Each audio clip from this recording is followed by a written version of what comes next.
Bienvenido al Habituallamiento, tu podcast de referencia donde podrás aprender sobre nutrición, entrenamiento, biomecánica y todo lo relacionado con la última actualidad del ciclismo en general y con los mejores profesionales.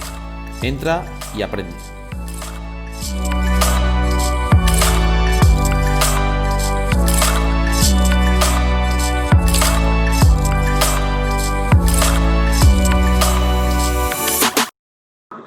Muy buenas a todos y bienvenidos a este primer episodio ya del año 2021. Daros sobre todo la feliz entrada de año a todos. Y bueno, tenemos hoy un invitado de excepción a este podcast, al Habituallamiento. Y sin duda, para todos los componentes de este podcast, un auténtico placer tener una referencia como Jon Iriberri.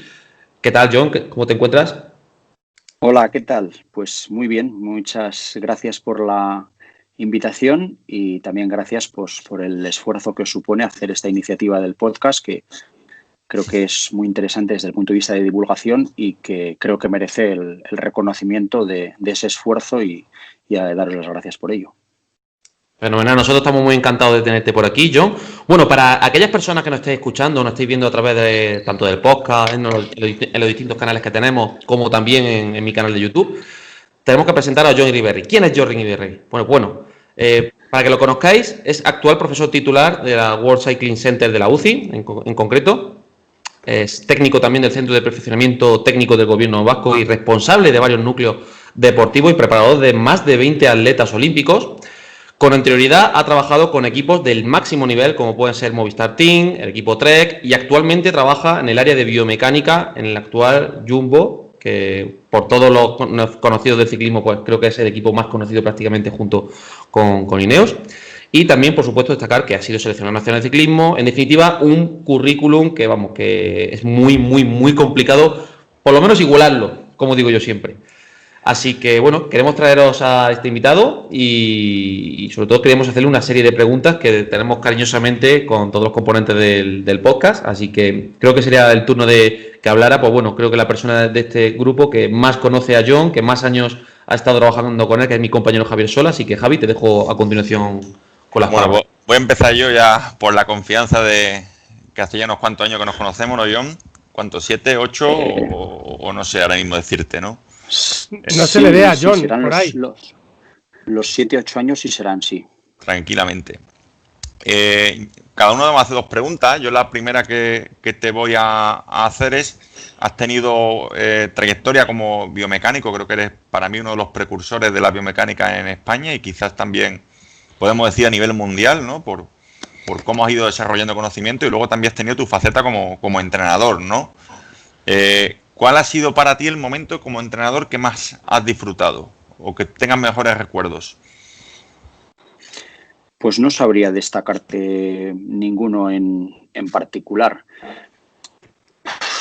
No lo sé, la verdad. Ha habido algunos buenos momentos, pero no podría destacar ninguno en particular. Seguramente ha habido muchos más malos momentos, como sucede en la mayoría de las facetas del deporte, que buenos, ¿no? Lo que pasa es que luego la balanza se compensa, por así decirlo.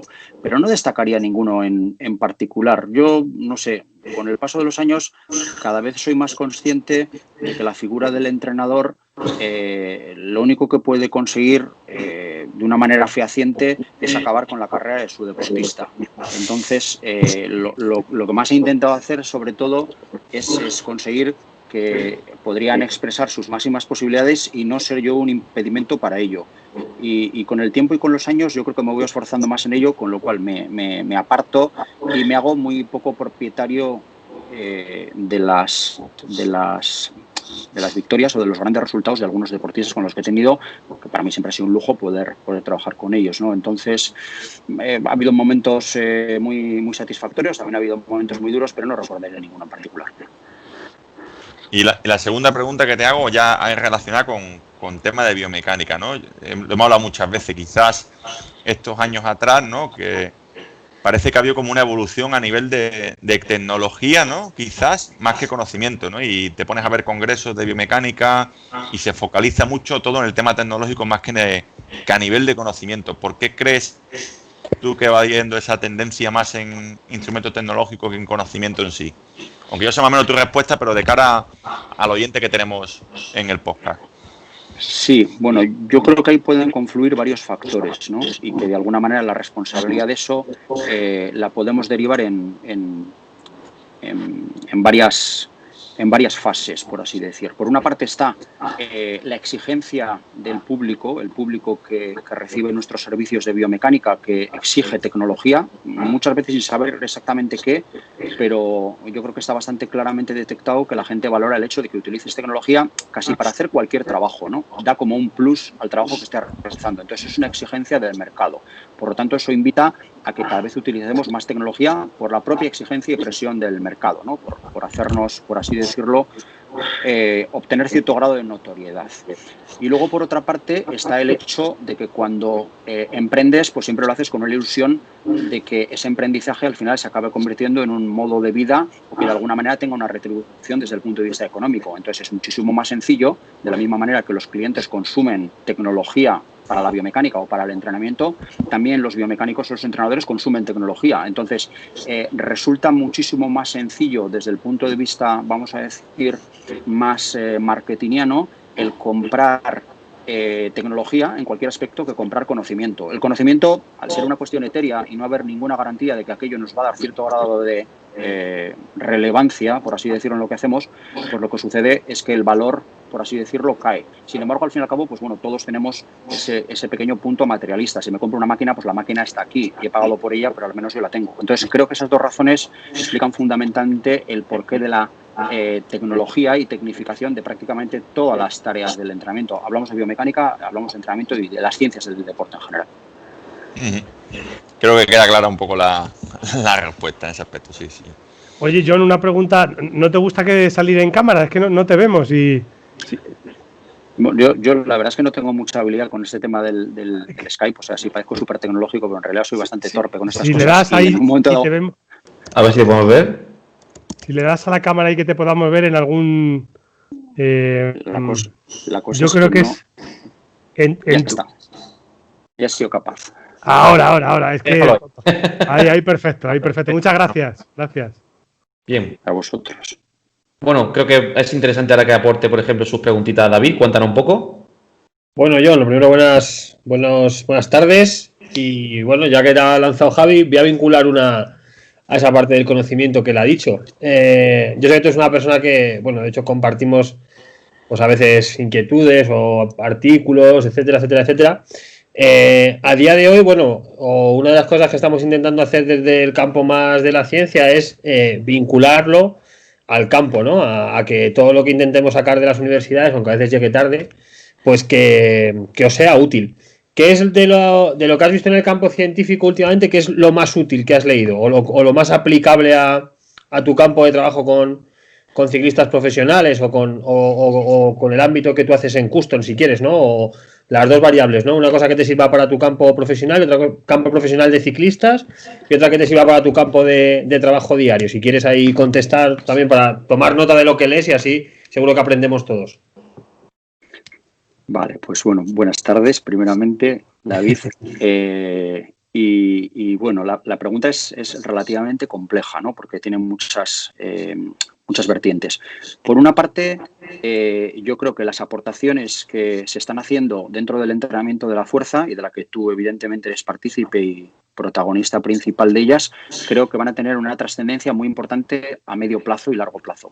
Como de costumbre, la permeabilización del conocimiento siempre lleva un tiempo y salvo que presentes una ecuación matemática que resuelva los problemas del mundo, pues seguramente va a tardar cierto tiempo en implementarse y en cambiar de alguna manera las dinámicas existentes actuales. Al fin y al cabo, muchas de las cosas que hacemos las hacemos por aprendizaje, por imitación y, por así decirlo, están muy vinculadas a los hábitos que tenemos, ¿no? Y a las costumbres. Son cuestiones cuasi culturales, ¿no? Pues se hace así porque siempre se ha hecho así. Entonces, el cambiar, por así decirlo, el tren de dirección es francamente complicado para el entrenador, para quien recibe los entrenamientos y probablemente para quien está, por así decirlo, asistiendo como público a ese espectáculo. Entonces, costará cambiarlo y habrá que romper muchas mentalidades ligadas a como esto siempre se ha hecho así o como venimos haciéndolo así y al fin y al cabo no nos va tan mal, pues no me apetece ponerme a probar. Es una de las grandes barreras que existen en el alto rendimiento deportivo y que no creo que se vaya a solucionar a corto plazo. Entonces, pues bueno, pues llevará un tiempo, explicaba por así decirlo, el medio plazo, que creo que le puede costar. Sin embargo, hay que aplaudir y hay que felicitar porque el trabajo es valiente por una parte y creo que es lo suficientemente disruptivo con la dinámica que veníamos trabajando, en el cual pues tampoco es que las publicaciones, por así decirlo, que había ahora hasta la fecha dieran muchísima información diferente a la que se venía trabajando del medio tradicional, que pues, por así decirlo, toda la teoría de entrenamiento de la fuerza que hemos aprendido de los maestros rusos y búlgaros fundamentalmente, ¿no? Y bueno, pues hacíamos nuestros pequeños apaños y la realidad que honestamente debemos confesar que a la vista de las evidencias que existen y que vosotros habéis puesto encima de la mesa y con todo el sistema de incompatibilidades que ha demostrado tener el entrenamiento concurrente, que también ha sido trabajado por el grupo de Pallarés y creo que sobradamente explicado, pues tenemos que reconocer y entonar el mea culpa que los entrenadores, al menos los que llevamos muchos años trabajando en esto, llevamos cometiendo unos errores bastante graves desde el punto de vista de entrenamiento de la fuerza. Y por lo tanto, eso en cuanto a aplicación y bueno, por destacar lo que a mí me parece que puede ser ahora mismo más disruptivo respecto a lo que se estaba haciendo. Y luego, en el plano aplicativo, aparte de estos propios entrenamientos de la fuerza, en los cuales pues bueno, tengo la suerte de participar, también creo que la aplicación, por así decir, en el mundo de la biomecánica hoy en día, de todo lo que tiene que ver con el análisis cinético de la fuerza, es muy importante. Quiero decir, todo lo que hoy se revoluciona como el entrenamiento de torque y todo lo que tiene que ver con la técnica de pedaleo basado en la cinética es muy importante. Este espacio lo han abierto, por así decir, los potenciómetros que hasta ahora o hasta hace no mucho tiempo eran capaces de medir única y exclusivamente la potencia, pero hoy en día son capaces de darte muchas métricas de pedaleo que son muy útiles. Y es curioso porque estas métricas de pedaleo apenas son usadas ni por los usuarios ni por muchos entrenadores, ¿no? Poca gente sabe trabajar con el smoothness, poca gente sabe trabajar con la eficiencia de pedaleo, por no meternos en cuestiones más complicadas todavía, ¿no? Entonces, bueno, entiendo que pasa también un poco el fenómeno como en el anterior. Entonces, bueno, pues todo lo que ha venido siendo publicado fundamentalmente por gente como Vini, que ha trabajado mucho con pedales triaxiales, creo que ha sido la gran aportación desde el punto de vista científico al área de biomecánica en la cual pues ahora mismo desempeño la mayoría de mi trabajo, la parte más cinética. Creo que la cinemática está perfectamente explicada. De hecho, ya lo único que se aporta es tecnología nueva para medir de una manera distinta, discutamos con más o precisión o con menor precisión, que somos capaces de medir cinemática en el campo, lo cual será impensable hasta no hace mucho tiempo, pero creo que en la cinética está realmente el avance que podemos conseguir en el corto y medio plazo.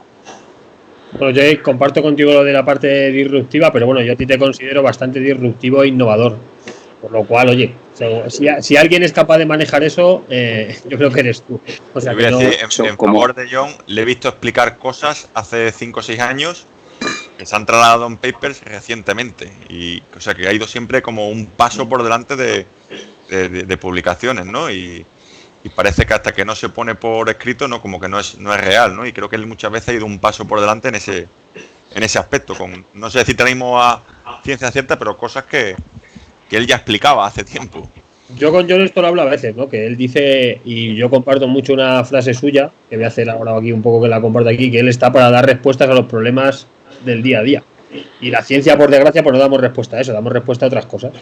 Entonces, bueno, pues cada uno juega su papel, ¿no? Yo sí que escucho atentamente estas cosas para luego poder llevarlas al laboratorio. Y la segunda que te quiero hacer es, ya en el campo profesional, un poco del campo del loto, o del jumbo en este caso, perdona, ¿qué objetivos os planteáis este año como equipo? Porque, bueno, entiendo que el Tour se os quedó ahí esa espinita con el tema de Pogacar, la vuelta os ha ido bien, no sé, ¿qué objetivos tenéis este año? ¿Cómo vais a plantear un poco la temporada? Si vais a marcar también el 8 del Tour desde ya para que puedan empezar a trabajar, que también el año pasado fue muy innovador como equipo. ¿Qué os planteáis este año, así como cosas que nos puedas contar de la estructura en la que trabajas? Bueno, pues debido a las cuestiones de, vamos a decir, por una parte presupuestarias, por otra parte de expectativas generadas a partir de los resultados del año anterior, evidentemente el equipo ahora más que nunca aspira a todo. Y cuando digo a todo, prácticamente es a todo, porque hay un tipo de perfil de corredores que prácticamente se puede desenvolver en diferentes terrenos con gran brillantez, ¿no? Yo creo que la plantilla es excepcional, es de una calidad inmensa. Creo que ha habido suerte desde el punto de vista de fichajes y de no tener bajas. Todo el mundo ha encontrado su espacio dentro del equipo, o al menos hasta ahora ha podido ser así, aunque es una situación bien complicada dentro de un equipo profesional, que 25 profesionales estén de acuerdo con el, por así decirlo, con la hegemonía que desempeñan dentro del propio equipo. Y en el caso nuestro, pues teniendo pues claramente corredores que pueden aspirar a ganar clásicas, que era un poco la asignatura pendiente, que sobre todo en un equipo holandés hay que tener en cuenta que pues toda la semana de Ardenas, evidentemente, y toda la semana de las Piedras, pues tiene muchísima presión desde el punto de vista mediático, cosa que igual aquí a nivel del Estado español pues se vive de otra manera, ¿no? Si no eres muy entusiasta, pues todo lo que es la primera semana de mayo, lo que corresponde a lo que son las Piedras por una parte, el pavé, y por otra parte lo que son Ardenas, pues aquí se viven, bueno, con intensidad, pero no tanta. Ahí es el furor total, ¿no? Entonces, para un equipo como estos, el no haber tenido en su día los podiums en Roubaix y en Harelbeke y en Flandes, pues estuvo bien, pero evidentemente a este equipo actualmente ya se le pide ganar, y evidentemente pues ahora con alguien como Van Aert, pues lógicamente se puede aspirar a todo, tanto en las carreras de las Piedras como en las Ardenas. Luego en las 3 vueltas hay, creo que material humano suficiente como para poder abordar una posible victoria en las 3. Creo que en las 3 se pueden presentar equipos competitivos, pero que lógicamente el Tour destaca por encima de todo y todo se prioriza en torno al Tour.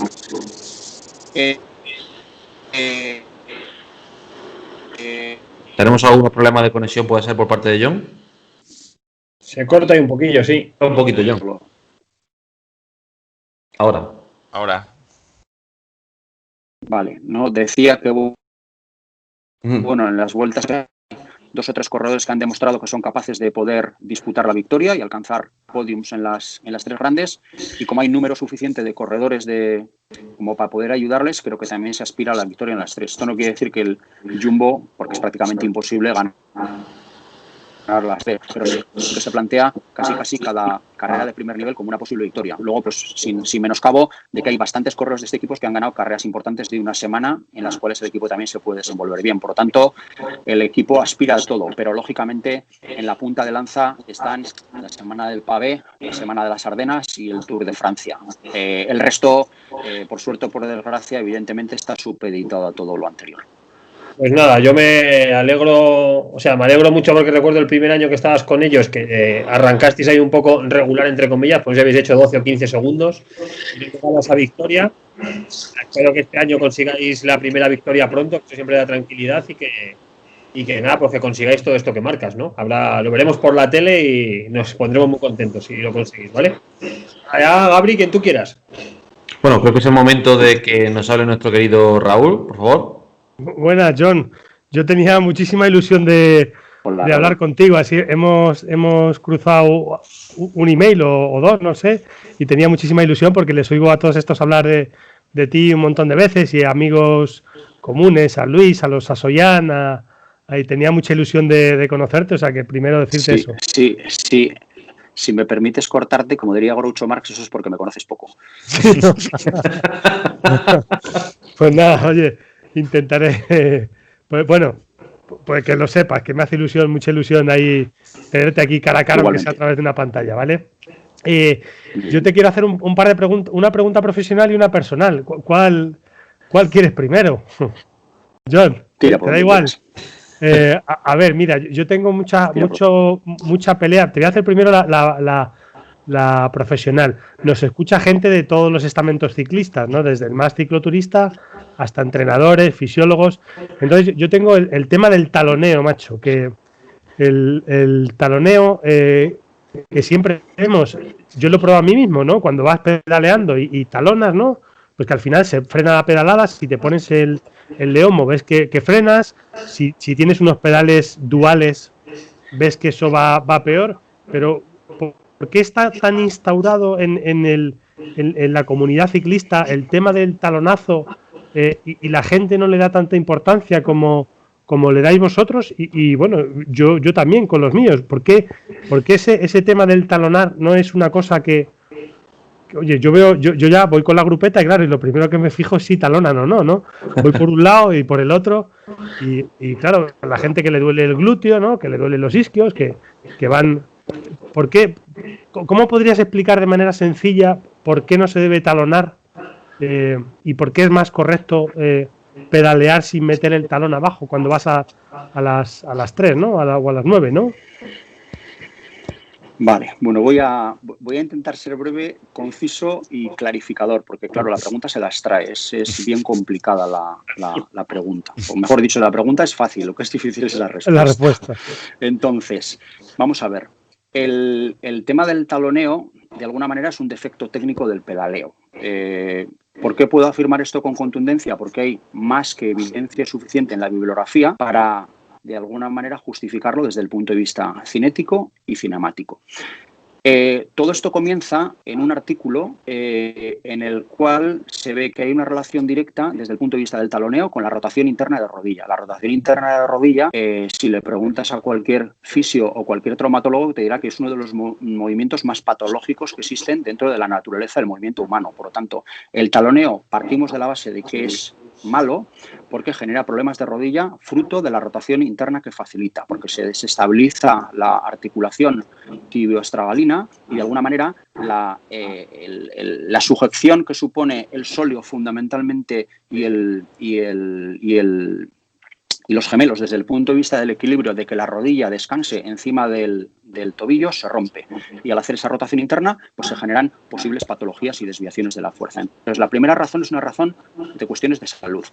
Grandes taloneadores en la historia han tenido grandes lesiones. Esto no quiere decir que todo el mundo pueda llegar a lesionarse por el hecho de talonear, porque también hay muchas formas de talonear, hay momentos y también hay estructuras. Hay gente que tiene una calidad desde el punto de vista de la fibra que, entre comillas, haga lo que haga, no se va a llegar a romper nunca, ¿no? Entonces, no podemos decir, como en otras tantas cosas, si fumas te vas a morir.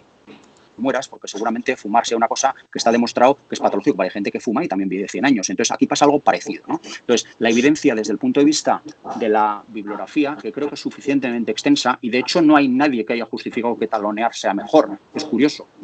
Paradójicamente, a día de hoy todavía hay gente que sigue defendiendo, por así decirlo, esa forma de bajar el talón, pese a que, partiendo de la patología, como he dicho, y partiendo de alguna manera de los datos que existen hoy en día, se ve claramente como la tecnología justifica, y no hace falta tampoco volverse demasiado tarumba haciendo pruebas para darse cuenta que el taloneo de alguna manera genera un freno desde el punto de vista cinemático, se puede comprobar, como tú has dicho, a través del leomo, y genera un freno desde el punto de vista inercial, que se puede ver a través de los diferentes sensores de fuerza que tengan la capacidad de generar la curva de fuerza a tiempo, ¿no? Yo esto lo vi claramente cuando empezamos a trabajar en el equipo, con los dispositivos Pioneer, porque nos daba la medición de la curva en todo momento, y vi que los corredores que talonaban tenían muchísimos problemas para expedir una cantidad de torque que sería normal. Tenían que hacer un sobreesfuerzo, por así decirlo, muscular.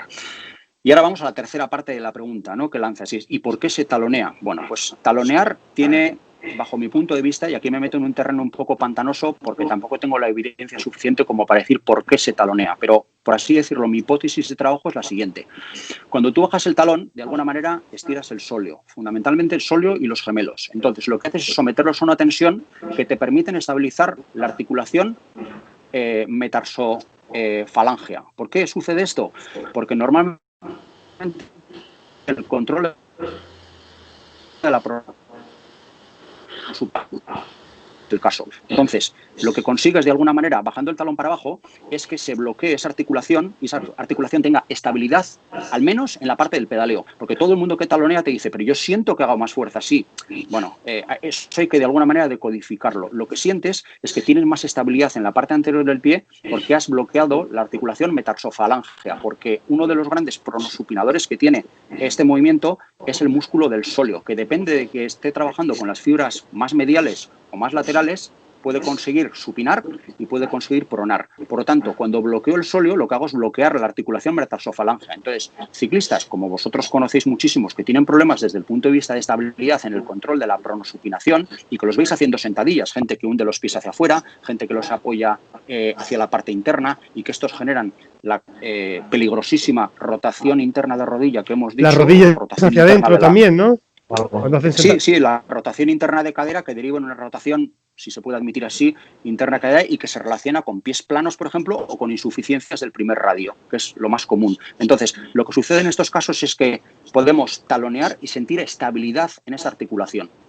Yo creo que el mecanismo que lleva a la gente, ese por una parte. Y luego, por otra parte, está el déficit de fuerza que existe al principio del pedaleo. Los taloneadores es gente que generalmente no tienen una gran capacidad de fuerza desde el punto de vista extensivo. Entonces, en el momento en el que el torque es más complicado de hacer, porque el momento inercial es el menor, que es el, por así decirlo, los 0 grados al principio de la pedalada, la rodilla está muy cerrada, la cadera está muy cerrada y una forma de abrir estas arterias a un punto de fulcro mayor para poder hacer fuerza es bajar el talón. Automáticamente ganas 4 o 5 grados de rodilla y 4 o 5 grados de cadera. Entonces, es un buen mecanismo para intentar comenzar a pedalear cuando no tienes fuerza suficiente como para bajar ese pedal. Esto se relaciona mucho, por ejemplo, con falta de desarrollo o con meterte en cuestas que no eres capaz de gestionar o que no eres capaz de controlar o que no eres capaz de superar desde el punto de vista del ritmo de pedaleo que llevas.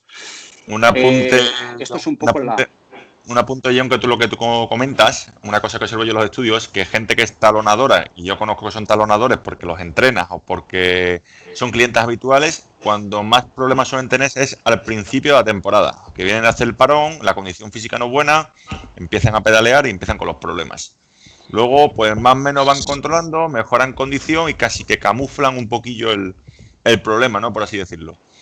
Bueno, pero yo meto paz aquí también, que además yo lo había comentado con Javi, con vosotros, y de hecho lo hemos derivado a que te haga una visita.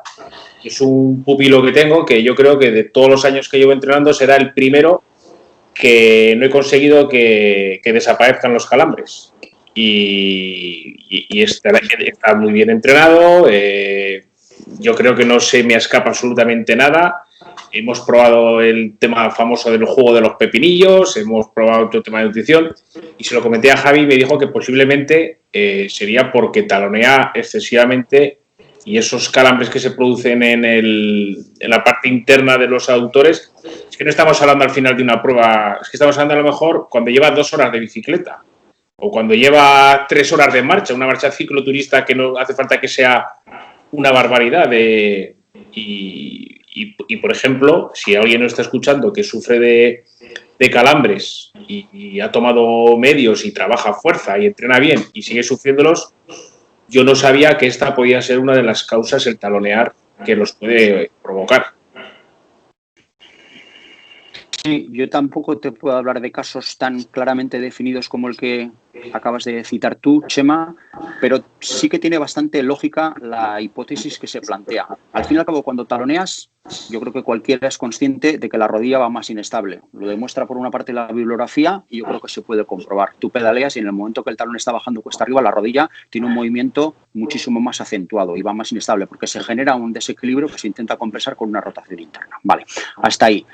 ¿Qué es lo que sucede? Que esa inestabilidad hay que compensarla con el trabajo de los músculos que, casualidad, son los que se acaban lesionando cuando taloneas, que son, por ejemplo, tensor de la fascia lata, que es de alguna manera, rotador externo de la cadera o que sirve para sacar la rodilla del hueco en el que la metes, sartorio y semitendinoso, que están insertados en la pata de ganso y que son, de alguna manera, músculos que hacen un apoyo más allá del rango que tienen que hacer porque realmente se genera una rotación interna y, por lo tanto, se sobreestimulan y, por lo tanto, también se suelen lesionar. Y luego, por supuesto, el tendón de Aquiles, porque estamos sometiendo a un rango de trabajo al sóleo que es muchísimo mayor. La lesión es la rotura de una de las estructuras que se da porque hay una fricción o porque hay un momento en el cual ese músculo, cualquiera de los 3 que son los habituales cuando alguien talonea que se lesionen, junto, al tendón rotuliano, pero no el tendón rotuliano en fibras centrales, sino en fibras sobre todo laterales, que se corresponden con vasto interno y vasto externo. Todas las estructuras que se lesionan cuando estás haciendo eso son estructuras estabilizadoras. Tiene bastante sentido pensar que el hecho de que el pedaleo sea inestable por cualquier razón va a sobrecargar estructuras que no están preparadas desde el punto de vista motor para generar movimiento agonista, llamémosle, sino que son meros colaboradores, son auxiliadores de ese movimiento. Y que si tú lo que haces es, de alguna manera, prescindir, por ejemplo, del recto anterior para poder pedalear y utilizar estructuras, por así decirlo, auxiliares, el problema que puedes tener es que esas estructuras se manifiesten incapaces de soportar esa tensión con el paso del tiempo. Y eso deriva en un problema de calambres. Tiene todo el sentido del mundo. Sería verlo y, bueno, pues oye, si voy a tener la oportunidad de trabajar con él, pues me parece un caso interesantísimo. Pues sí, te hará una visita porque además ya tiene tu contacto y vamos, que está deseando ir. Bueno, y ahora la pregunta del millón, y eso, ¿cómo se soluciona? En un Skype, supongo que no es fácil, claro, pero algún truco, aparte de apretar el dedo, de tener las cuñitas estas que ponéis en el dedo gordo y de decirle al tío que no talonee, ¿cómo interioriza uno el tema del no talonear, John? Bueno, pues eso es actualmente nuestro caballo de batalla, no actual, sino que venimos ya tiempo atrás trabajando para intentar reprogramar el patrón motor, porque al fin y al cabo lo que estás intentando hacer es un cambio desde el punto de vista actual y tienes que esto que ha sido repetido cíclicamente muchas veces y que de alguna manera sirve para que el cerebro sepa hacer ese movimiento con no demasiado esfuerzo desde el punto de vista coordinativo. Entonces es una pelea muy complicada y es un asunto francamente apasionante, sobre todo porque es muy difícil. Lo que hacemos normalmente, o lo que estamos de alguna manera trazando como línea de trabajo principal, y me da igual que sea el cicloturista más cicloturista del mundo que entrena 2 veces a la semana solo cuando no llueve, que el líder del Jumbo, si es que realmente comete ese error técnico. Bueno, pues para corregirlo utilizamos la vía normal de aprendizaje motor, que creo que todos sabemos de IBEF, ¿no? Que es la vía del feedback. Cuando hemos trabajado con feedback indirecto o posterior a la acción, los resultados han sido buenos, pero quizá no tan buenos. Y últimamente, cuando estamos trabajando con sistemas de feedback en vivo, yo creo que los resultados están siendo mejores. A la gente, o sea, el chimpancé, y no lo digo con carácter despectivo, porque al fin y al cabo pues venimos de donde venimos, ¿no? Necesita un estímulo prácticamente permanente y de alguna manera un recordatorio para que de alguna manera organicen su pedaleo con un nuevo patrón motor. Por supuesto, esto tiene que ver primero con un buen ajuste biomecánico, que las medidas estén en su sitio, tanto la cala como las cuñas, pero realmente la parte mecánica de todo este ajuste son las llevadas de la cuenta. Al final tiene que haber un cambio desde el punto de vista de ejecución del movimiento. Y no todo el mundo está dispuesto a cambiar su forma de hacer las cosas, porque en general, nosotros, a los seres humanos, no nos gusta que nos toquen las cosas que sabemos hacer con una forma normal. Entonces, si el volante está a la derecha o me cambian de móvil, pues de alguna manera eso me está molestando. Por lo tanto, cambiar el patrón de movimiento de un tobillo cuando vas pedaleando en un movimiento tan cíclico como es el de pedalear, pues lógicamente a la gente, en principio, no le resulta algo agradable, digamos. Oye, John, se me ocurre una cosa, se me ocurre ponerle un chispazo, ir tú con la bici al lado y cada vez que talonee que le pegue un chispazo, ¿sabes? Y que bueno, eso... hoy yo creo que alguno ha tenido que llamar probablemente a la policía cuando estaba pegándole gritos a San Omen, sí, que íbamos subiéndole una cuesta que tenemos, que es donde hacemos todos los ensayos. Él ha venido nuevo al equipo y claro, a ver, no es que grite porque no oiga o porque lo haga mal, sino simplemente porque yo voy en bicicleta, él también va en bicicleta y hay una serie de sonido ambiente que tienes que evitarlo gritando, ¿no? Y luego, por otra parte, lógicamente, intentar seguirla a mí me supone un esfuerzo bastante importante, con lo cual tengo que decir pocas cosas y que sean muy contundentes, ¿no? Utilizamos mucho el sistema de vídeo para reeducar de alguna manera el movimiento y expresar qué es lo que está mal, qué es lo que está bien, luego justificarlo desde el punto de vista también, porque luego descargamos esos archivos de potencia y esos archivos de métricas de Leomo, los llevamos al ordenador y digo, ¿ves qué es lo que pasa? Entonces, claro, hacer esta modificación, por ejemplo, yo llevo con Sam trabajando desde ayer al mediodía y hemos terminado hoy a las 3 de la tarde. Hemos estado casi, excepto el rato que se ha ido a dormir, prácticamente 10-12 horas seguidas trabajando sobre este tema.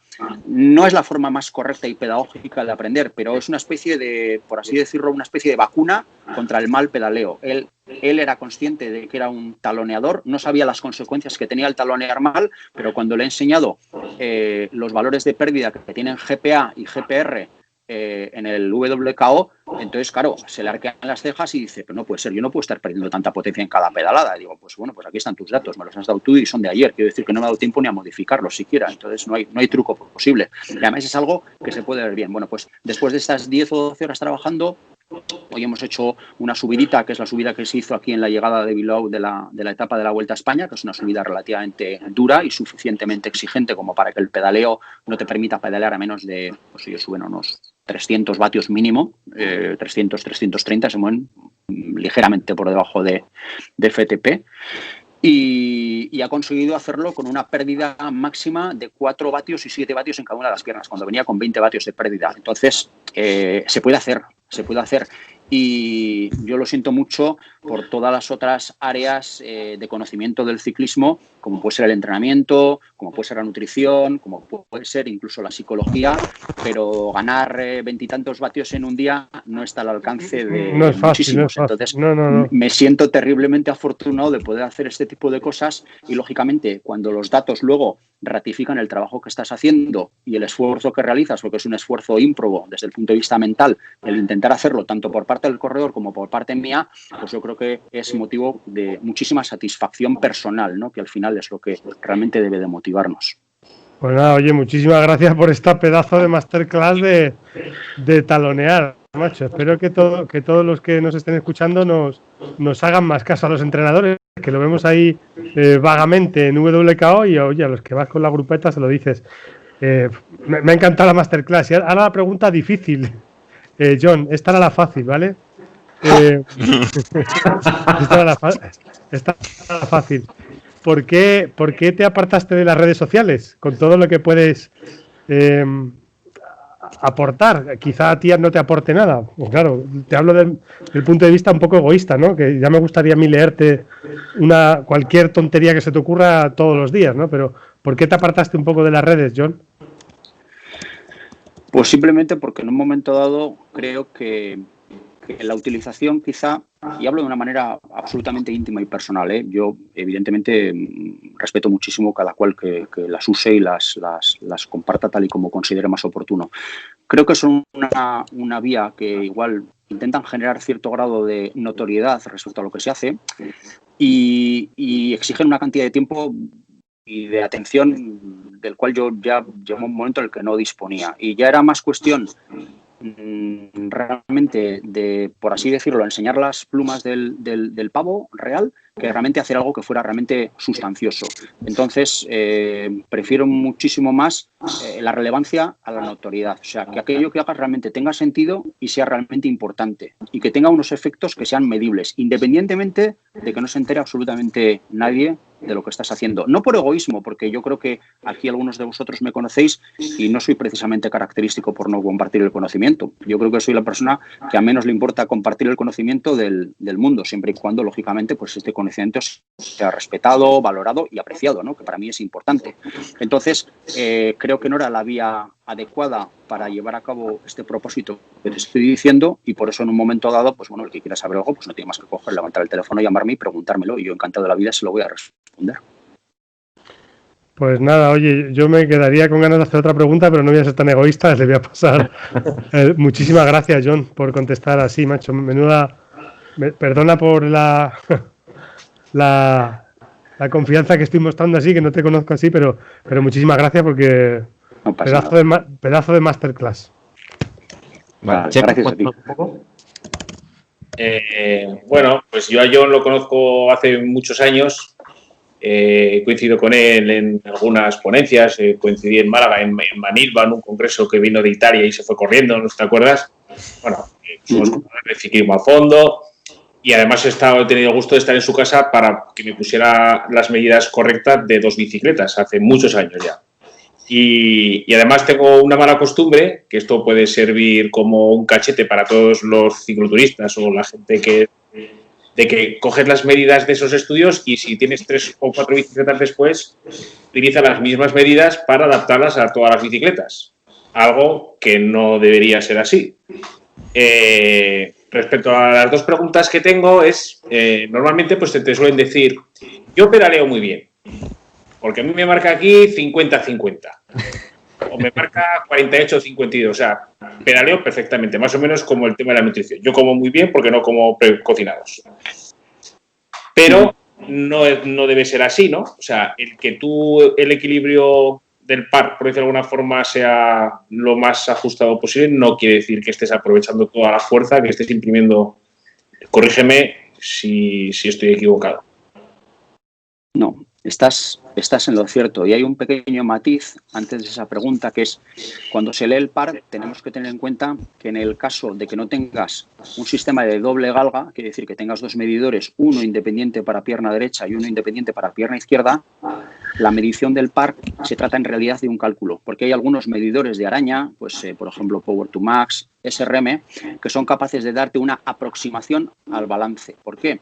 Porque son solo capaces de medir una línea de torque. Entonces, en esa línea de torque tienen que tener en cuenta la fuerza propulsiva que hace la pierna derecha, por decirlo, por poner un ejemplo, cuando está bajando, pero no son capaces de restar la fuerza negativa que está haciendo la pierna izquierda cuando se levanta, en caso de que la haya, o propulsiva incluso también. Por lo tanto, lo que miden es una única línea de torque, con lo cual dividen el torque desde 0 hasta los 180 y ese torque, por así decirlo, lo dividen en pues 50-50, 49-51. Pero al no poder medir simultáneamente la parte ascendente, porque, insisto, no tienen más que una línea de torque y, por lo tanto, no son capaces de medir independientemente de derecha e izquierda, estiman el balance.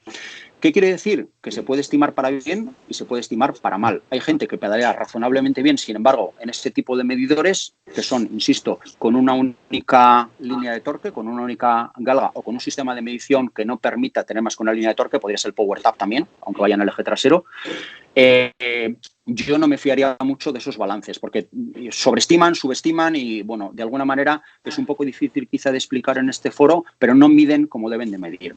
Ya, si pasamos al asunto quizá que es el que has mencionado tú, de tener un 50-50 con dos galgas, pues bueno, pues por lo menos puedes decir que tu pedaleo es relativamente asimétrico. Y normalmente cuando el pedaleo es simétrico, muy, muy, muy malo no es, bajo mi punto de vista y experiencia.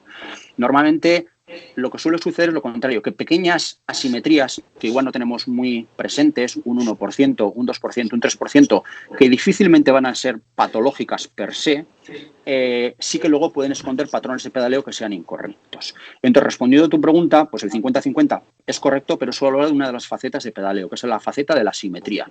Tú puedes pedalear francamente mal, muy mal, teniendo una eficiencia muy baja de pedaleo, del 70-72, que es lo que exhiben la mayoría de los malos pedaleadores, y tener un suavizado de unos 18, 20, 22%, por ejemplo, ¿no? Lo que se llama el smoothness, y estar pedaleando francamente mal, probablemente porque taloneas o probablemente porque hay una deficiencia desde el punto de vista de todos los flexores, empezando por el tibial anterior, siguiendo por el recto anterior y terminando en el psoas o los flexores de cadera,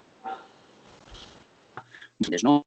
Como no tienes interiorizado y mecanizado ese gesto, pues es francamente malo y pierdes un 30% de tu fuerza, te la dejas por el camino porque pedaleas mal. Y puedes hacerlo con 50, porque eso es relativamente común. Por lo tanto, sí.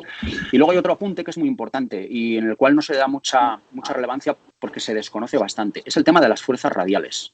Para poder generar una cantidad de torque a 90 grados que sea realmente relevante, el patadón que tienes que pegar a 0 grados es muy, muy, muy elevado. No todo el mundo tiene esta capacidad, no solo de hacerlo, sino también de medirlo. Entonces, el estudio de las fuerzas radiales, de cómo se comporta la cadencia desde el punto de vista de administración del propio pedaleo, para saber si esta cadencia es demasiado alta o es demasiado baja, si me está sumando la cadencia o me está restando calidad de pedaleo, hace falta trabajar con las fuerzas radiales, que no son fáciles de medir con los sistemas actuales. Prácticamente yo el único sistema que he visto son los pedales triaxiales que se utilizan en los experimentos, llámese Bini, Carpes, etc., o Forut Bonda, que son quizá los que han trabajado más desde el punto de vista de pedales triaxiales, o Thomas Korf en su día también, aunque ya pues parece que no, que han pasado ya casi 13 años de la publicación histórica, y no hablo ya ni de Coyle, que son ya pues 30 años desde aquellas publicaciones con pedales triaxiales, ¿no? Pero bueno, por no desviarme del tema, es eso. Las radiales son las grandes olvidadas. Afortunadamente, las laterales, que es el tercer eje que tenemos que medir de la fuerza,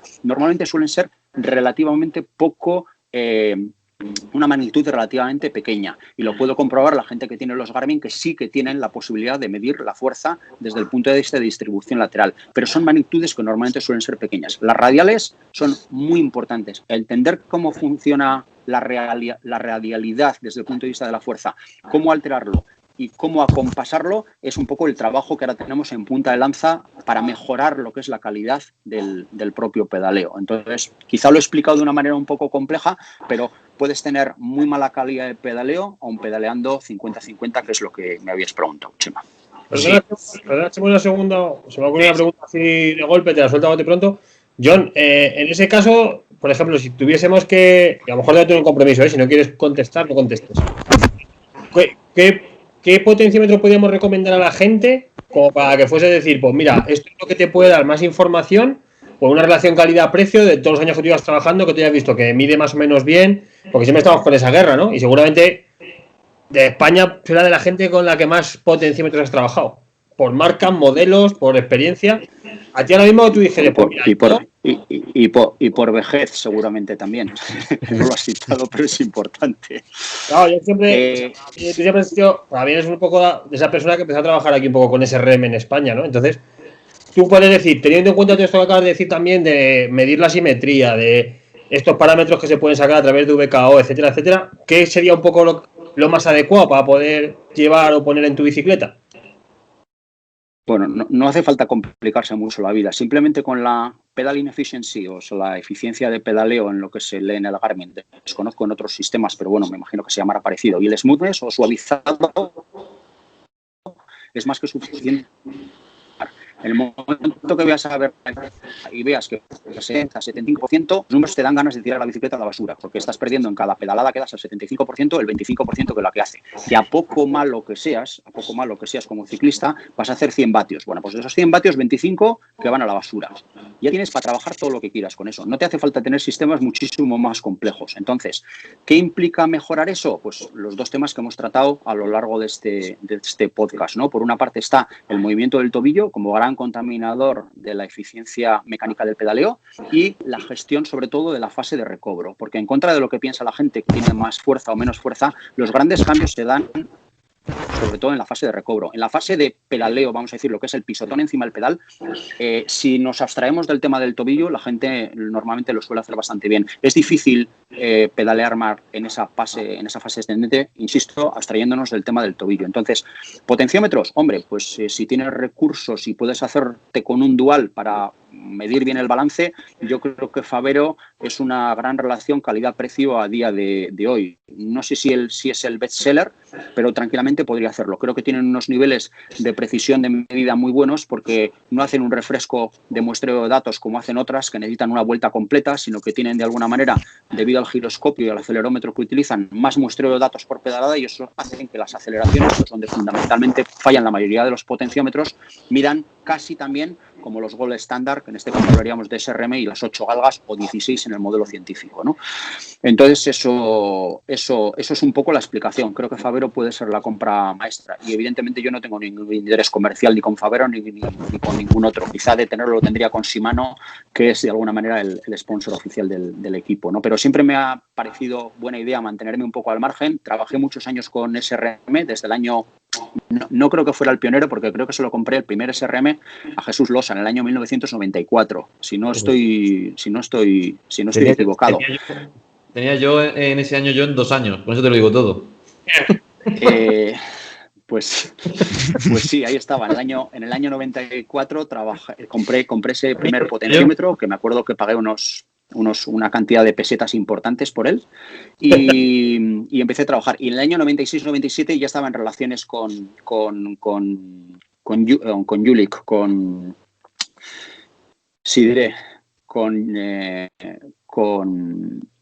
Uli Sobrer, perdón, que es el inventor, por así decirlo, del SRM y el máster de la casa. Y en el año 97 ya había viajado ahí a Jülich, que está ahí al lado de Düsseldorf, para de alguna manera pues intercambiar conocimientos, mantenerme un poco en relación con él y empezar a conseguir. Y a partir de entonces empecé a colaborar con SRM y estuve hasta el año 2000, creo que fue 2007 o 2008, cuando se empezó a generalizar y había competencia suficientemente fuerte para con SRM y mis vinculaciones profesionales iban por otro lado porque tenía otros compromisos, pues decidí que la relación igual no tenía tanto sentido. Pero fui muy afortunado porque tuve un potenciómetro científico un trasto de esos, de los que valen casi 30.000 euros hoy en día, desde el año 99, 2000 hasta el año 2008, y estuve trabajando intensivamente. Todos los trabajos que publicamos en el 2002, en el 2004 y en el 2006 de calidad de pedalada están hechos con ese ergómetro. Quiero decir que fui muy afortunado porque tuve la suerte de tener ese chisme, y todo es porque unos años antes pues me había comprado el trasto y se lo compré a Jesús Losa. O sea que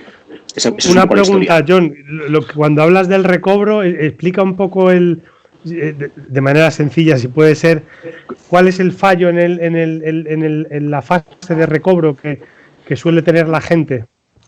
Pues el tirar del pedal, explicado, sí. Y muy fácil. Hay dos tipos de fallo. Por una parte, cuando la cadencia es excesiva, se generan unas fuerzas radiales muy importantes en 180. O sea, en 180 todos somos muy poderosos, porque como la pierna está muy extendida, todos nos ponemos muy valientes y queremos que hacemos una gran fuerza. Pero bueno, esa fuerza no sirve absolutamente para nada porque solo son radiales. Entonces esas radiales no mueven la bicicleta. Entonces tú te puedes poner ahí muy bravo encima de la bicicleta y dar unos patadones bien fuertes ahí abajo, pero realmente la bicicleta no se mueve. Entonces el fallo viene por ahí, porque la gente intenta alargar ese punto porque se nota muy estable. Esto está íntimamente relacionado con el gesto del taloneo y se siente muy poderoso porque la extensión de la rodilla es prácticamente máxima. Entonces alarga esa última fase del pedaleo con la propia cadencia porque tiene una gran cantidad inercial,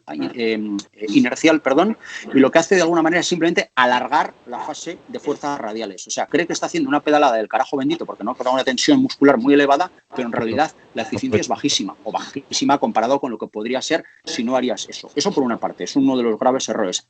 Tirar del pedal podríamos traducirlo mejor o explicarlo mejor con arrastrar el pedal hacia atrás, que sería más correcto porque se da entre los 180 y los 270 grados fundamentalmente. Eso es una. Y dos, relacionado con lo anterior, aunque no tiene por qué estar relacionado con lo anterior en algunos casos, es el recobro del taloneo. Cuando el talón baja, de alguna manera, la única manera que conozco de recuperar ese talón hacia arriba, de alguna manera, que es obligatorio desde el punto de vista del gesto que tienes que hacer para que el pedal suba para arriba, es frenar el pedal, porque rotas en torno a él y el punto de apoyo de esa rotación es el propio eje del pedal que va en contra de la dirección del movimiento de las bielas, con lo cual, si taloneas, frenan los pedales y no hay absolutamente nadie que no pueda hacerlo. Yo al menos creo que puedo presumir de haber visto unos cuantos tipos de pedaleos con sistemas bilaterales, no lo he visto nunca jamás en la vida. El que talonea en el recobro frena. Bueno, pues lo que hemos expresado antes de radiales que se pierden por el camino y el movimiento de frenazo que se genera cuando intentas recobrar el talón después de haber taloneado, cuando realmente no tendrías que estar recobrando el talón porque ya tenía que estar dorsiflexionado, pues son los dos graves problemas que hay. Eso, sobre todo a nivel medio-alto. Gente que pedalea fuerte, gente que pedalea bien. Y cuando el nivel es bajo, lo que sucede muy habitualmente, que la parte, vamos a decir, de flexión máxima de cadera y flexión máxima de rodilla, o sea, la parte de arriba del pedaleo, no hay fuerza suficiente como para que el pedal pase por ahí de una manera cómoda. O sea, el propio pedal tiene que comprimir, por así decirlo, el pie, la rodilla y la cadera para que pase el punto que... Generalmente esto está muy relacionado con longitudes de bielas que la gente no es capaz de manejar. O sea, si tú tienes una condición física mala y la funcionalidad es mala, la flexión máxima de cadera que puedes tener en flexión de rodilla está limitada. Por lo tanto, el pedal solo puede empujarte para pasar por ahí, porque tú no eres capaz en ningún caso de propulsarlo. Pues bueno, estos tres son los tres errores fundamentales que afectan al recobro y que se puede ver clarísimamente a través de los sistemas que comúnmente utilicéis, como sea GPR en el WKO o la eficiencia mecánica en el sistema normal, el display del Garmin, te lo explican en vivo y en directo. Perfecto. Muy bien. Menos mal, que era fácil, ¿sabes? No, esto hay que verlo 2 o 3 veces. Los oyentes que nos estén escuchando, 2 o 3 veces con la fase del pedaleo pintada, los ejes radiales, los 180 pintados, pero menuda masterclass, joder. La otra pregunta que te quería hacer es más complicada porque normalmente cuando alguien elige una bicicleta lo hace normalmente pues porque le gusta el modelo, pues porque el postureo y demás.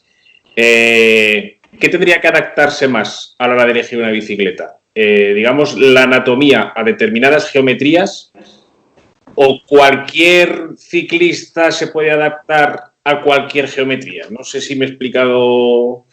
Yo ahora me compro una bicicleta que no pega en nada con lo que es mi anatomía, pero me voy a un biomecánico e intento que me lo arregle, o debería ser distinto. Hay modelos que se pueden adaptar a nuestra anatomía porque somos todos muy distintos. Sí, yo creo que sí. Vamos a ver. Lo que sucede en realidad es la parte B que has descrito. Quiero decir, yo me compro la bicicleta que me da la gana y luego voy a hacer al biomecánico la ñapa. Y el biomecánico pues hace lo que puede, o lo que le dejan, o lo que sabe, o nada directamente. Entonces, pues bueno, pues esa es la realidad en el, vamos a decir, 80 y 90 y no sé cuánto % de los casos, en la mayoría de los casos. Y luego está quizá alguien más prudente, que viene a ser el 10%, que viene y te dice, oye, ¿yo qué geometría me convendría y tal y cual? Y vas y le recomiendas y le dices, pues mira, pues esta geometría, con esta forma, esta bicicleta, porque tal, porque tu condición, fundamentalmente la bicicleta depende de la condición física, es tan sencillo como eso. O sea, todas las palancas y todas las distancias, en el momento que la condición física está deprimida, todos los ROMs del movimiento están limitados y por lo tanto todo tiene que ser, por así decirlo, más asequible a la funcionalidad de ese sujeto. Y cuando tú realmente eres muy bueno desde el punto de vista del ejercicio del movimiento que estás haciendo con unos ROMs amplios, unos rangos de movimiento relativamente amplios, pues puede dar una bicicleta más agresiva.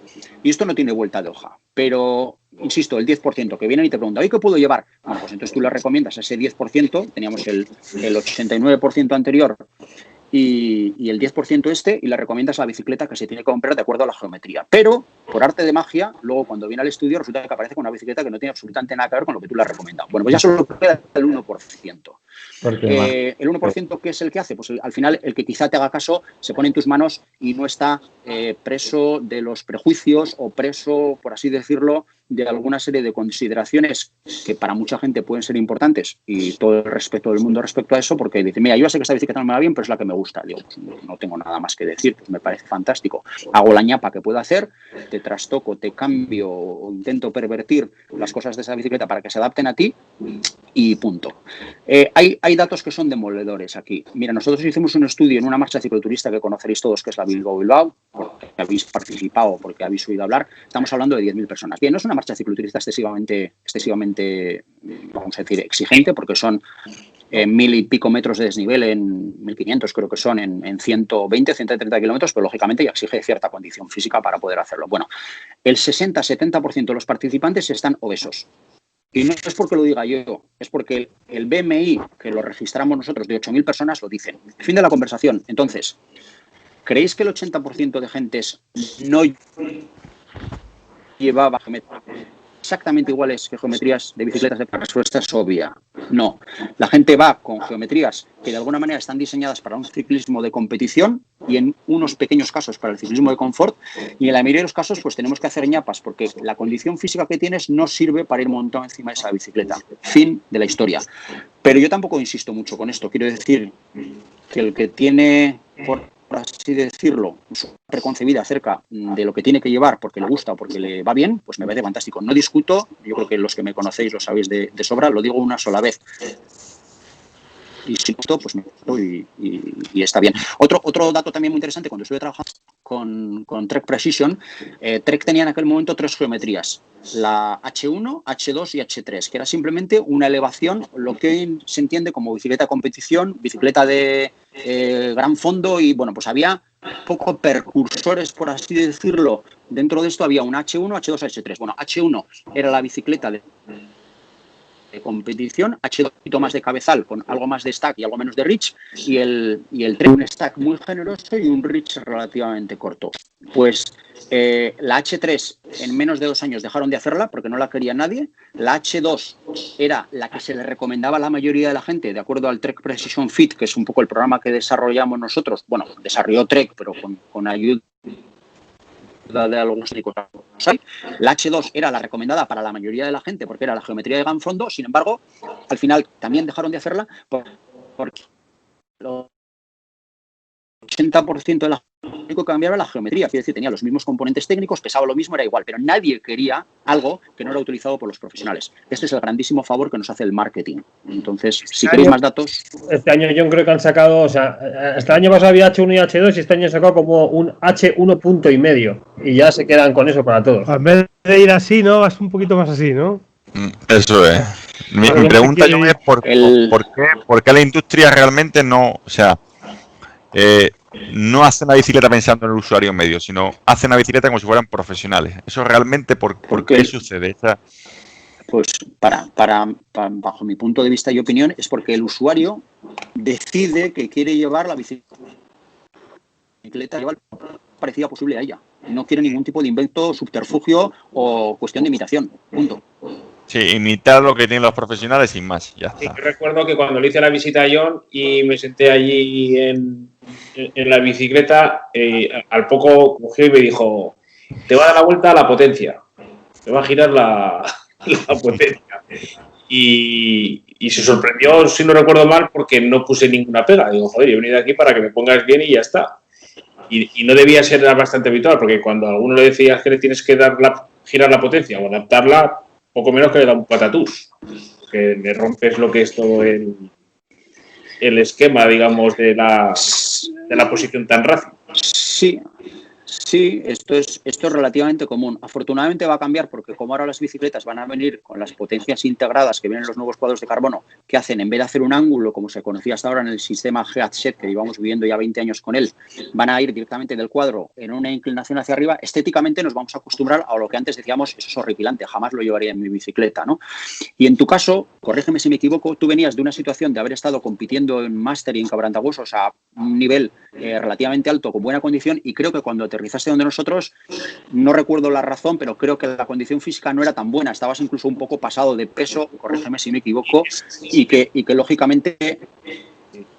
Sí. No sé, tiro de memoria y a veces es un poco peligroso. Pero de alguna manera, lo que te ha servido cuando tienes una condición física que por índice de masa corporal puede ser cercano a la de un ciclista profesional, te estás moviendo en un 20-22% de índice de masa corporal, por lo tanto estás seco, estás magro, estás fino, pues lógicamente puedes llevar una geometría que se pueda asemejar en cierta medida.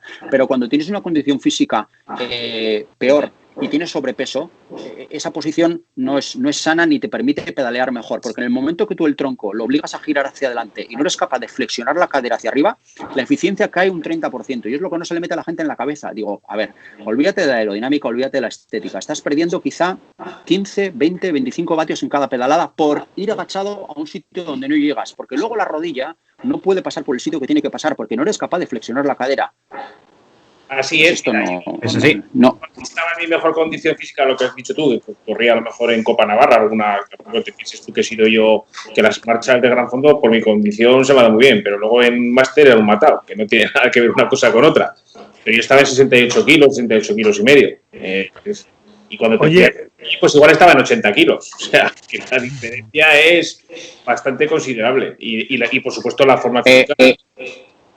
Perdonar que meta la cuña, pero Gabri, oye, ¿os importa que digamos que es que para ese tipo de ciclistas vamos a hacer un webinar la semana que viene? ¿Vale? Para ciclistas gorditos que quieren perder peso. Sobre pérdida de peso y ciclismo. Así que a chicos que os daremos luego el enlace para que os podáis entrar. Y hacer caso a John, que cuanto uno mejor esté de forma, mejores bicicletas puede llevar. Perdón por la cuña. Por la cuña que he metido ahí. Lleva razón, porque yo cuando fui allí, pues es verdad que no me encontraba cómodo en la bicicleta, pues porque no tiene nada que ver ni la condición física ni el peso, por supuesto. Pues, que sí, que te has recordado bien. Ánimo con el podcast de la semana que viene, porque os transmito que en el ciclismo y entre los ciclistas es muy habitual una enfermedad terriblemente contagiosa que es la anorexia invertida, que es que veo gordos a todos los demás menos a mí mismo. Entonces, eso es un problema grave, es un problema que tiene una trascendencia muy importante y que deberíais de tratar con el rigor necesario. Anorexia invertida, esa la apuntamos, ¿eh? Bueno, muy buena. Apuntada. Perfecto. Gabri, faltan tus preguntas. Bueno, para cortar un poquito, yo te voy a hacer solo una pregunta, John, y me gustaría, sobre todo para aquellos ciclistas que yo me encuentro también mucho en biomecánica, en muchos eventos, ¿tú qué le dirías con tus palabras? Conociéndote como te estamos conociendo, John, ¿qué le dirías al ciclista que piensa que hay que entrenar con dolor encima de la bicicleta? Pues que es un error. Es un error total. No es necesario sentir dolor, más allá de lo que puede ser cierto grado de incomodidad o de agonía, de angustia desde el punto de vista cardiorrespiratorio y cierta tensión muscular que nunca debe llegar al punto del dolor. Creo que el sufrimiento en el ciclismo hay que canalizarlo hacia esos 3 puntos, ¿no? De alguna manera, esa angustia cardiovascular, esa asfixia de alguna manera que hemos sentido cuando la intensidad es elevada, y desde el punto de vista de tensión, que notas que haciendo fuerza con los músculos, pues te pueden llegar a molestar exactamente igual que si estás haciendo medias sentadillas en casa, ¿no? Que te arden los músculos y que notas. Pero claro, de ahí a lo que es el dolor y a lo que es el molestia y la patología, yo creo que hay una diferencia grande. Bueno, esa molestia, esa patología, o incluso molestias que no son tanto, como pueden ser las parestesias en manos y en pies, que son muy habituales en los ciclistas y que, bueno, no es una molestia, pero tampoco es que me haga mucha gracia que se me duerman los pies o las manos, ¿no? Tenemos un montón de consultas a diario relacionadas con eso y lógicamente pues hay que intentar corregirlas. Bueno, pues eso no es necesario encima de la bicicleta, y si te pones en manos de un profesional competente, pues es muy probable que consigas solucionar ese problema, y es, creo que, una buenísima inversión tanto en salud como en vamos a decir, calidad desde el punto de vista de lo que estás haciendo en el ámbito deportivo, ¿no? Ganas en calidad de gesto deportivo, que es, creo que es importante. Perfecto, totalmente de acuerdo. No sé si tenéis que aportar alguna cosa más, compañeros. Pues nada. Yo me quedaría aquí escuchándole toda la noche, pero supongo que tendrá que cenar y eso. ¿Sabes? O sea, sí, porque es que yo, por ejemplo, cuando vas con la gente en la bicicleta, pues no te fijas en estos detalles, ¿no? Hombre, cuando alguno lo ves que va sentado de lado, pero tiene que ser horrible, porque yo no le voy preguntando a la gente en la grupeta que cómo entrena lo que hace, a ver si me entiendes, me da igual, pero cuando vas con alguien que es biomecánico y va viendo todos los defectos, eso tiene que ser un dolor, eso sí que tiene que ser un dolor. Eso... Es mejor abstraerse, Chema. Cuando sales en bici, mejor no pensar en esas cosas, porque si no, no. Una última pregunta. A lo mejor... La penúltima, espera, que yo le quiero preguntar. Perdona, la penúltima. ¿No? Dale, David, dale. ¿Cuándo vuelve el Bike and Wine, por favor? Pues bueno, esperemos que después de las cuestiones de pandemia y demás, pues esté todo más normalizado y lógicamente se pueda actuar con más tranquilidad desde el punto de vista de hacer grupo y de hacer actividades en común, ¿no? Ahora mismo pues creo que hay que respetar una serie de normas y normativas que hablan de la salud general, y creo que hay que ser lo suficientemente responsable como para saber qué es lo que haces y qué es lo que no haces, ¿no? Y hay que ser cuidadoso porque, lógicamente, el problema que tenemos desde el punto de vista social es un problema muy serio, muy grave, y no nos gustaría a nosotros ser partícipes de contagios ni de ningún tipo de cosas. Ganas tenemos como locas. De hecho, tú recientemente además has probado el caldo del Bike and Wine, que es bebida de elegidos. Pero bueno, me imagino que cuando todo esto pase, y esperemos que la vacuna, vamos a decir, cumpla los pronósticos que se están estableciendo, y que para el verano haya cierta normalidad, si es que realmente nos atenemos a los márgenes que nos están dando, quizá en el otoño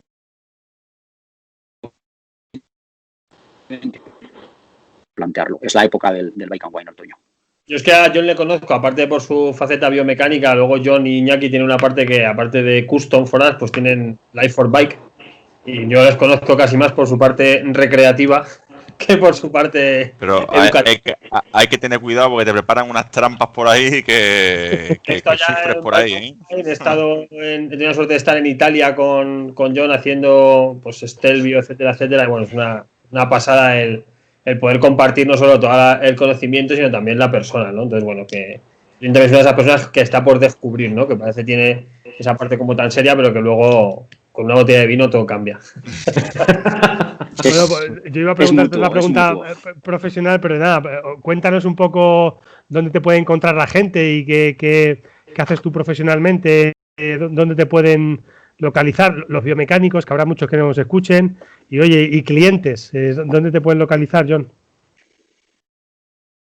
Custom 4, centro de Bilbao. Ese es de alguna manera mi sino, y a lo que he consagrado ya muchos años de mi existencia. Es mi proyecto profesional personal, pero prefiero desarrollarlo mucho más como Custom 4 que alguna cuestión ligada directamente a John Liberty, que igual no es tan importante, ¿no? Entonces, a mí me parece muchísimo más relevante y muchísimo más trascendente, que es una cosa que creo que me habéis preguntado antes, el hecho de desarrollar una red de conocimiento, el cual me liga a gente como la que está en este podcast y que de alguna manera me mantiene, por así decirlo, alerta, ¿no? Y activo ante las cosas nuevas que se vayan generando. Entonces, creo que no es tan importante la imagen de quién lo hace realmente. Al fin y al cabo, pues Custom 4 es un nombre comercial, pero que sobre todo intenta atesorar conocimiento y trabajo bien hecho, ¿no? Afortunadamente, creo que que las cosas que hemos hecho han sido más buenas que igual no tan buenas. La biomecánica es una ciencia que todavía está en pleno desarrollo y espero que con el paso del tiempo, pues de alguna manera consigamos consolidarnos más todavía de lo que estamos, ¿no? Tenemos la suerte de compartir con 12, 14 biomecánicos de todo el estado y con bastantes biomecánicos a nivel internacional, porque tenemos la suerte de tener inputs de Italia, de Bélgica, de Holanda. Entonces, pues para nosotros es muy importante el tener toda esa red de conocimiento que fundamentalmente ha sido gente que en un momento dado se ha interesado por la biomecánica, ha venido, han sido alumnos, pero han trascendido de la faceta alumnos de alguna manera y en algunos casos, como algunos de los que estáis aquí presentes, no se distingue claramente quién es el alumno y quién es el profesor, ¿no? Entonces, para mí me llena de orgullo precisamente eso, ¿no? El ver gente que ha crecido al lado mío, que nunca debajo, ha incluso medrado más que yo y que puede llegar incluso más alto, mejores conocimientos, más avances y demás. Entonces, eso es probablemente lo que más satisfacción me produce y, bueno, insisto, lo que me has preguntado, justo en 4, Ion Oliverri y Bilbao, vamos a decir que es todo. Pues gracias. Pero Javi, no te pongas colorado que está hablando de ti, Javi. Yo tengo que decir honestamente que yo, cuando conocí a John en una formación que fue en Madrid, hicimos, ¿no? El curso, nosotros teníamos la empresa montada, hacíamos biomecánica un poco por aprendido en universidad, libros y demás, y te pones a buscar en internet formación de biomecánica. Oye, quiero aprender más de esto, ¿no? De la biomecánica, más allá de lo que hacíamos, que era coger el Kinovea, grabábamos, poníamos ángulos, porque sabíamos nosotros que con eso realmente no terminábamos de solucionar problemas a los ciclistas, ¿no? Y tú dices, joder, yo quiero aprender a solucionar problemas. Pues miras por internet y encuentras aquí un señor que da formaciones de biomecánica y parece que es bueno, ¿no? Pues claro, te plantas allí y en 2 horas de clase con él ya te das cuenta que no tienes ni idea de nada, absolutamente nada, y que queda un mundo por descubrir. Y yo lo digo, nosotros como empresa creo que el pasar por las manos de John en cuanto a aprendizaje marcó un antes y un después, pero de manera exponencial, y eso hay que reconocérselo porque la cantidad de conocimiento que este señor comparte, sobre todo los que estamos en la network, eso no tiene precio, creo yo, ¿no? Y sobre todo en la época de cuarentena, que hemos estado todos en casa pegándonos chocazos, simplemente las actualizaciones que hemos hecho de formación, joder, eso creo que hay que agradecerle mucho a John, ¿no? Yo siempre estaré agradecido por todo ello, la verdad, o sea, la formación esa de los sillones les dejó a cuadros a todos los míos, ¿eh? O sea, esa que diste de los sillones, ¿no? Gratis para todo el mundo. Yo me quedé trastocado ya para el resto. Sí, en la medida de nuestras posibilidades, creo que hay una serie de conocimientos que, debido a la exigencia que tienen desde el punto de vista de esfuerzo para poder conseguirlos, creo que considero y pienso que es un trabajo que debe ser remunerado y se comparte algo que es muy punta de lanza para aquello que quieres hacer. Y luego creo que hay una serie de conocimientos generales que también se pueden dar sin ningún costo, que son igualmente útiles, que quizá ya no tengan tanta, vamos a decir, rabiosa actualidad, pero que es importante que la gente los conozca, ¿no? Y también hay que atraer nuevas poblaciones a la biomecánica. Al fin y al cabo, los biomecánicos llegamos a un porcentaje mínimo de ciclistas. Entonces creo que hay que divulgar de alguna manera conocimiento muy básico también para que a la gente no le dé miedo, no le dé respeto. No sé, yo no voy al biomecánico, a mí no me duele nada. El biomecánico no se va porque te duele algo. Desafortunadamente es así, pero no debería de ser así. Entonces intentamos acercarnos y, bueno, yo creo que en la medida de nuestras posibilidades económicas, que siempre son limitadas, intentamos que nuestra labor de divulgación sea accesible para todo el mundo, en la medida también de los requerimientos que tiene. El que quiere saber mucho, pues evidentemente también tiene que esforzarse mucho. Perfecto, pues no sé si tenéis alguna aportación más, compañeros. Podemos ya despedir este gran episodio, que además yo pienso que va a ser de los más larguitos, pero de los que más vamos a disfrutar, sin duda. Muchas gracias, John. Muchas gracias, John. Muchísimas gracias, que aquí encantados para hacer una segunda parte cuando tú quieras, ¿eh? Gracias a vosotros. Oye, yo ya sabéis que no tengo ningún problema. Las gracias eran sinceras desde el principio. Gracias por llamarme, porque seguro que podíais haber llamado a cualquier otro. Y cuando queráis y de lo que queráis, en la medida de mis posibilidades, pues os intentaré agradar. E insisto, también muchas gracias por el podcast, que creo que es una iniciativa valiente, generosa y que creo que merece reconocimiento y felicitaciones. Pues, Pues nada, gracias. Pues Pues bueno, pues nada, con esto ya despedimos este ya primer episodio del podcast El Avituallamiento en este año 2021, que esperemos que sea muchísimo mejor que el 2020, aunque de momento lo que estamos viendo por diversos foros pues no es lo más adecuado. Recordaros simplemente lo que estamos comentando en otro episodio en concreto. Recordad que tenéis el grupo de Facebook El Avituallamiento, donde Raúl, creo que estamos ya casi más de 1500 personas en ese grupo, donde podéis... Y subiendo. Donde podéis ver todos los contenidos relacionados con los nuevos episodios, algún meme muy gracioso que vamos compartiendo y que los artífices sin duda son mis compañeros David Barranco y Raúl. También recordaros que podéis poneros en contacto con nosotros a través del correo electrónico podcast@gmail.com. Y nada, por supuesto, de parte de los 5 John, agradecerte muchísimo la asistencia, porque para nosotros tenemos una valoración hacia tu persona, tanto personalmente como profesionalmente, excelente. Y nada, esperemos que a todos los oyentes y a todas las personas que estéis viendo también el formato vídeo os haya encantado como nosotros nos ha encantado este episodio. Así que sin ningún tipo de palabras más para perder ya el tiempo, muchas gracias por vuestro apoyo y un abrazo a todos. Vale. Inciso. Gracias a vosotros. Disculpad, un pequeño inciso. Hoy que no me preguntan si no cortado. Chema, tengo algo nuevo, joder. Nada. Mira. Pues ya yo he cortado la grabación. Pues bueno, vamos, que... No lo he cortado. Chema, ¿tienes algo nuevo? ¿La has cortado o no? No, yo, pero Gabri no. Puedes Dale. meter esta cuña publicitaria extra. Es importante porque el Tomas falsas. El lunes lanzo la primera beca Soy Planifica en apoyo al ciclismo base, que hay una importante cantidad de dinero para las escuelas ciclistas que presenten sus proyectos y que pueden encontrar las bases para participar en ellas en la página de chemarguedas.com, que es algo que yo creo que va a estar muy bien. Ya está. Pues nada, oye, muy interesante. Perfecto. Muy bien, Chema. Pues nada. Con esa pequeña cuñita nos despedimos ya. Recordaros lo que ha comentado también anteriormente mi compañero Raúl. Lanzaremos la próxima semana, el domingo 17 de enero, creo recordar, Raúl, un curso específico sobre pérdida de grasa corporal y ciclismo también para aquellas personas que estéis interesadas y entusiasmadas con la temática. Ahora sí, ya de verdad, nos despedimos todos los componentes y sobre todo dándole las gracias de nuevo a John y un gran abrazo a todos. Hasta luego. Hasta luego. Gracias.